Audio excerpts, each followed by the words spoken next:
Welcome back to the 6-part tutorial series on Serato Studio with myself, Jamie Hartley. In this last video of the series, I'm hoping you followed along step by step until this point. If you haven't, go back and check the previous videos to learn everything you need to know about Serato Studio, building your own DJ remixes and edits. Now in this last video, we're going to clean up the project we've been working on. We're going to add in some essential automation. The automation is a super powerful tool that can really add some unique elements to your productions and your remixes. We're then going to work on the levels, making sure everything sounds even, sounds clean, and sounds punchy and powerful. It's important when producing your music that the export at the end, when you get the track finished, it sounds just as good as all the other tracks in your library, and that's what this video is all about. I'm going to be taking you through the mixing down process, making sure all the levels are right, and then finally exporting the project ready to play in your DJ sets. So without further ado, let's get stuck into this tutorial. In this video, we're working on the final touches of the project from the previous tutorials. So we've got this Lick-It project open with all of the things that we've done up until this point still there. Now, the last thing we really need to do when it comes to producing our own music, when it comes to making DJ edits and mashups, is just cleaning it up, making sure levels are working. And we can do things in Serato Studio such as automation to really add some last little bits of flair and uniqueness to the edits or the productions that you're making. So I'm going to go through some automations first, and then we're going to just clean up the levels, ready to export this. And I need to show you the master channel before we can wrap this project up. So first of all, there's a really cool effect that I want to add to this vocal sample that I've got. Remember from the previous videos? That down, down, down. I want to add an effect to this, and I'm going to add a breaker to it. So I remember, click on the actual pad because I don't want it to be on this side. I don't want the breaker to be added to the Lick-It as well. It's just the number 4 sample. So I'm going to do it on the left-hand side this time. And we're going to go down to breaker, add a breaker. Now, if I press this now, you won't hear anything. So I need to turn the breaker off. And then if I press play on the scene, I can test out now by turning the breaker on. And I've got to turn it on and off, because if I turn it on, sounds cool, but then I don't hear the next section. So this is where automation comes in really useful, because we need to be able to turn this button on and off without having to do it ourselves with a mouse. We need it to do it by itself in the software. So to automate it, simply all you need to do is hit record and then toggle this on and off where you want it to be applied and affected. So if I just press play, I think I'm going to add it to the second bar, but only to the second bar. So let's have a listen, just hit record and then turn it off. Turn the record off, now watch. You see, it turns on and off itself.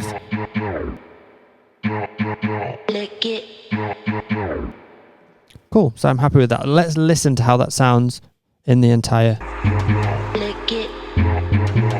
So we need to do that in all of the, because I've just got it in the build-up, haven't I?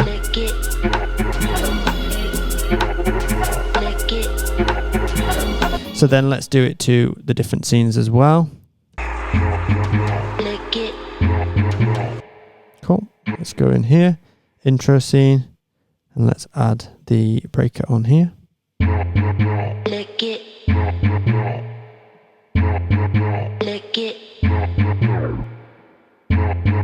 There we go. And in the trap break,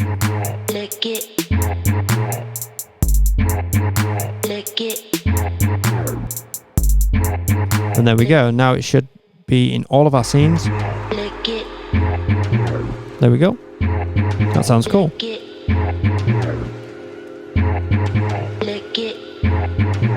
And obviously check all the scenes in the final song. There we go. Sounds good. And then the build up.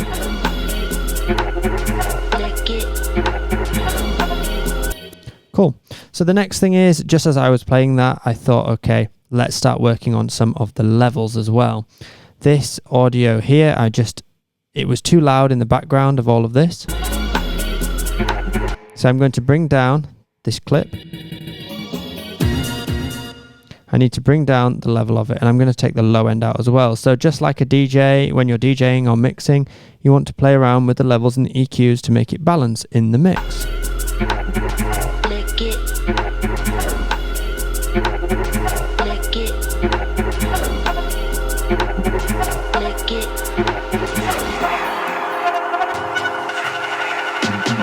And that sounds good. Okay, next let's go back into the scenes.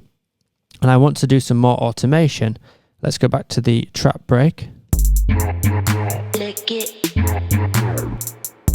So something else we can do is play around with the hi-hats. There's a lot of hi-hats going on, and we can do some cool things. If I click on the hi-hat, you'll see there are some effects already suggested. I've got a delay, and I've added in a dry reverb here. So if I turn dry reverb on, let's listen. So it just sounds quite nice with a reverb on the high end, the higher frequencies. And then we've got a delay. Now, I've got it on quarter beat here. If I turn it up, the hi-hats go absolutely crazy, which is cool, but I don't want it to do that throughout the whole 2 bars. So this is where I can automate it again. If you've got your controller, you could do this and use the effects knob, but just notice it changes all 3. If you've only got the one effect knob, then it will change all 3 of the effects. And I don't want to change the reverb, so I'm going to do this manually with my mouse, but just be aware that you can use your controller still to control things like automation and play around with how the levels are automated. If you had something like an SX2 or SX3, you could control them each individually because there are 3 different knobs there. So it depends on the controller you have as well.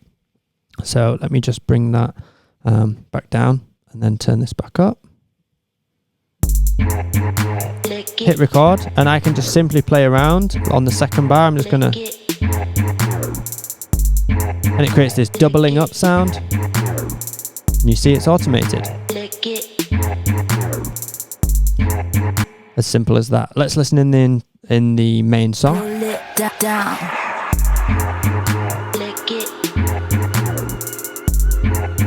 That sounds quite cool.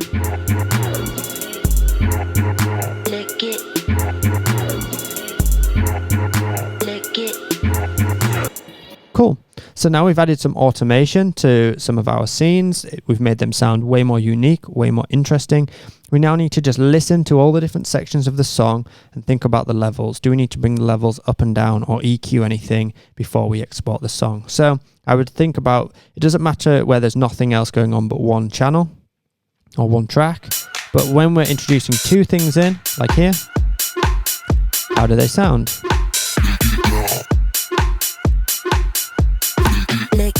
With the vocal, I'd make sure I take away any low end. So in this audio track here, let's take away the low end.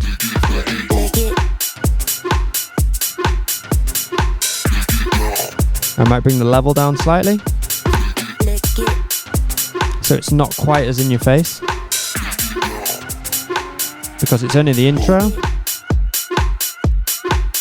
But then we need to make sure we're happy with the rest of the audio, like here, which it sounds too quiet to me there. So I'm going to bring the level back up, keep the low end down, but instead, because I brought the entire track level down, which doesn't work later on in the song, let's go back to this clip, and I'm going to bring the clip level down here. So make sure you click on it and bring the clip level down. Here we go. Now I've already brought the low end out of the entire track, so I don't need to do it again on the individual pad, but you can if you want. And there we go. Now let's test it in the breakdown. Again, I'm going to bring some of that bass line down a bit more.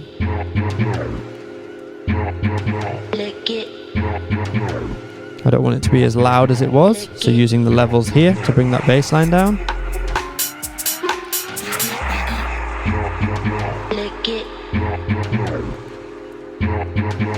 Sounds good to me. This next vocal, and just go through each section of the song and just preview each section and play around with the levels to make sure it sounds correct, it sounds balanced.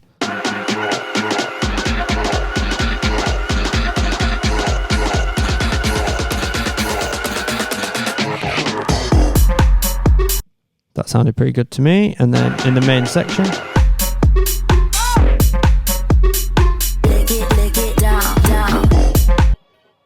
nice.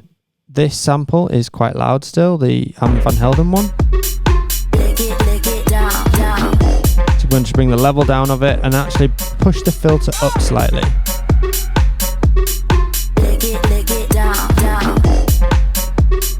Turn it up slightly. I'm happy with that.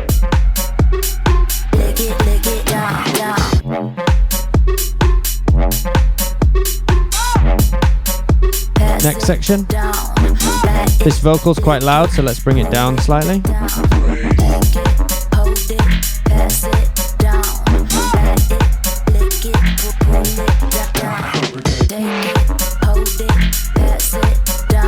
That sounds good. Next section.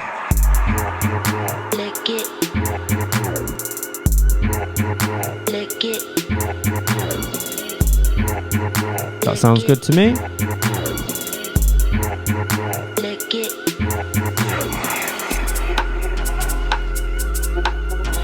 We've just lost one of the vocals there, that's fine, let's add it back in.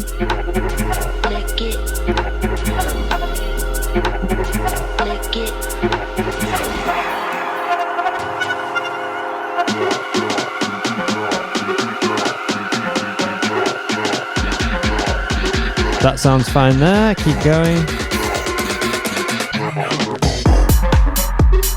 And the rest of the track should theoretically be okay if we've played around with the levels back here. Then the same ones that are copied across, they're exactly the same.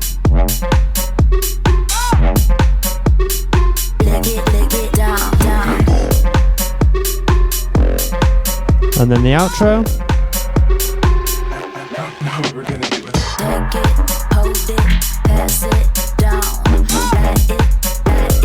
That works, and to the end. All good.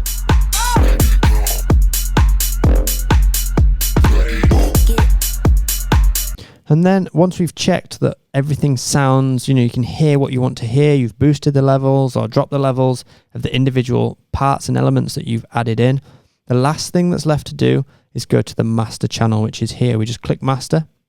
And this is our entire track. And we can play through the track and see how the waveform looks, which is really useful. And it updates in real time. And then we can add, there's a few different master effects here, like a master compressor. You've got all the normal effects, but they've loaded in a few that could help boost your production or your mashup a little bit. So you could play through. Now we don't want to add too much processing because we're using a full song of audio here that's already been mastered. So if anything, it's more about gelling some of these elements together. So I might add a little bit of compressor just so any quiet bits, it boosts them a little bit louder, and any louder bits, it takes them a little bit quieter. And it does this across the entire track. And that's what ultimately a compressor does. So just be careful adding too much compression. Because if I boost it too much, you just lose all the dynamics of the music. You can see the waveform changing. And you want it to still be punchy. So I'm just going to add a bit of compressor there. The brightener EQ, I don't want to do too much to it because, again, it's making the track too loud. So I'm not going to add that on at this stage, but maybe if you'd produced a lot more instruments in here and not used quite as much audio like a full audio track, then the brightener EQ could really help. And then a limiter is ultimately the loudness. It brings it up to the loudest sort of level that you can. But again, because we're using a lot of audio, it's already nice and loud. If I push it too much, you get this waveform that's absolutely full. There's not much room in it, which is what we want to try and avoid. You want to see the peaks and the troughs of the waveform.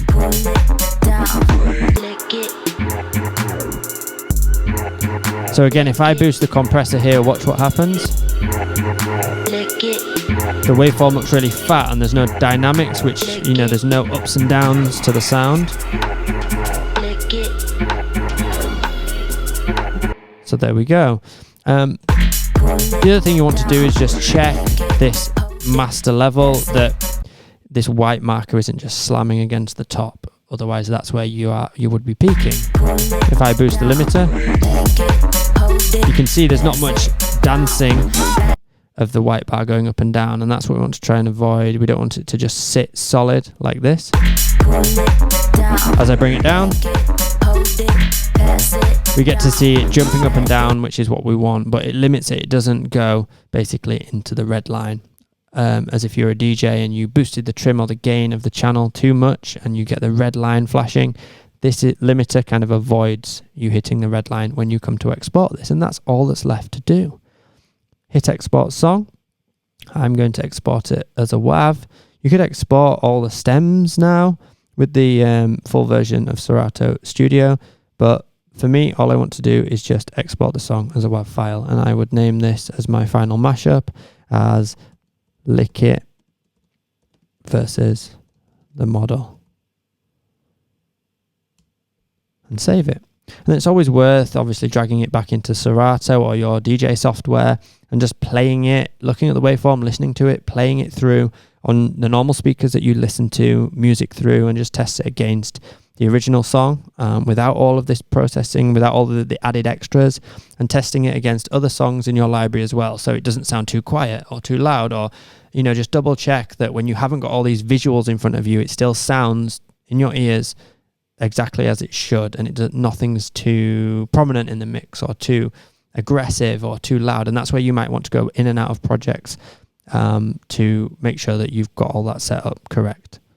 Once it's exported, have some fun with it. Add it to your DJ sets and start getting even more creative by using Serato Studio to enhance what you already know and really fine-tune some of those creative ideas that you come up with while you're DJing. And there you have it, our final exported song. We've built a unique DJ remix or mashup that we can now play in our DJ sets. It's something that I could add to my set to help my set sound unique to any other DJ out there, and this is going to really help you stand out as a DJ. You can take all of these skills that we've covered in this tutorial series and start applying them over and over again to your own DJ remixes, DJ edits, and even your own music productions, because all the theory is there. It's just about starting to get creative, spend time using these tools, and really experiment with them. Don't worry about producing full tracks every time. Just get some ideas down, experiment with the software, experiment with what is available, and I guarantee you're going to have a lot of fun and you might get some really powerful end results out of it. I just want to say thank you for following along with this tutorial series. I've really enjoyed making it, and producing music and making DJ remixes is a really fun thing to do alongside DJing. So I really hope this has inspired you to maybe start on your journey into producing your own music. And remember, like I've mentioned in the previous videos, if you haven't yet already downloaded Serato Studio, click the link in the description, enter the code Crossfader for 2 months free of the full version. Thanks again for watching. You can watch these videos, go back, recap on them. I really recommend just diving in deep, spending some time on it, and I'd love to hear some of your productions and mashups. You can reach out to us at wearecrossfader.co.uk, and I'll see you in another video or review on our channel very soon.